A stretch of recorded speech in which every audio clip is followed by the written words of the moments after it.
भगवान श्री राम शिव जी की स्तुति करते हुए कहते हैं, जो विश्व के हित में सदा कार्यरत हैं उनको नमस्कार करता हूँ। अनेक रूप धारण करने वाले को मैं नमस्कार करता हूँ। विश्व रक्षक और सत्य असत्य के प्रणेता को नमस्कार करता हूँ। मैं विश्व के पति विश्वनाथ जी को नमस्कार करता हूँ। हवन और कव्य से भक्तों को गति और सदा कल्याण करने, यज्ञेश्वर आराधना करने वाले को, सब कुछ न्यौछावर करने वाले को, दान प्रिय इष्ट देव को मैं नमस्कार करता हूँ। आप सभी श्रोताओं का माँ की धरोहर चैनल पर स्वागत है। आप सभी को श्रावण मास की बहुत बहुत बधाइयाँ। नमामि विश्वस्य हिते रतं तं नमामि रूपाणि बहूनि धत्ते यो विश्वगोप्ता सदसत् प्रणेता नमामि तं विश्वपतिं नमामि यज्ञेश्वरं सम्प्रतिहव्य कव्यं तथा गतिं लो सदा शिवो या आराधितो यक्ष ददाति सर्वं नमामि दान प्रियमेष्टदेवं नमामि दान प्रियमेष्टदेवं। जो विश्व के हित में सदा कार्यरत हैं उनको नमस्कार करता हूँ। आशा करती हूँ आप सभी का पवित्र श्रावण मास बहुत अच्छा बीत रहा होगा। आप सभी भोले बाबा को प्रसन्न कर रहे होंगे, सावन के झूलों का आनंद ले रहे होंगे। ये तो आप जानते ही होंगे, भगवान शिव को भक्त प्रसन्न करने के लिए बेल पत्र और शमी पत्र चढ़ाते हैं। प्राचीन समय में जब 89,000 ऋषियों ने महादेव को प्रसन्न करने की विधि परमपिता ब्रह्मा जी से पूछी, तो ब्रह्मदेव ने बताया कि महादेव 100 कमल चढ़ाने से जितने प्रसन्न होते हैं उतना ही एक नील कमल चढ़ाने से होते हैं। ऐसे ही 1000 बेल पत्र चढ़ाने के फल के बराबर एक शमी पत्र का महत्व होता है। आप सभी भी बेल पत्र और शमी पत्र से अपने भोले बाबा को प्रसन्न कर सकते हैं। अब मैं आपको शिव जी की बारात, शिव परिचय और शिव पार्वती विवाह की कुछ झलकियां कथा के माध्यम से आपको सुनाने जा रही हूँ, तो आप लोग प्रेम भक्ति से सुनिए। नगर में मंगल गीत गाए जाने लगे। हिमवान ने वेद मंत्रों के द्वारा कुल देवता का पूजन किया। सखियों और ब्राह्मण पत्नियों ने पार्वती जी को पहले स्नान कराया, फिर इन्हें सुंदर वस्त्राभूषणों से सजाया। उस अवसर पर दोनों पक्षों में महान आनंददायक उत्सव मनाया जाने लगा। ब्राह्मणों को नाना प्रकार के दान दिए गए।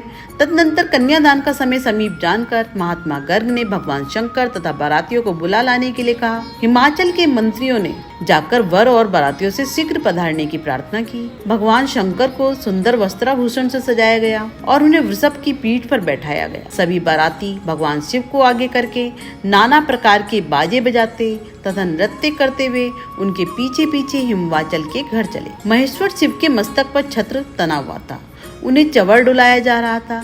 ब्रह्मा, विष्णु, लोकपाल और इंद्र आदि उनके आगे आगे चल रहे थे। समस्त देवता पुष्प वर्षा कर रहे थे।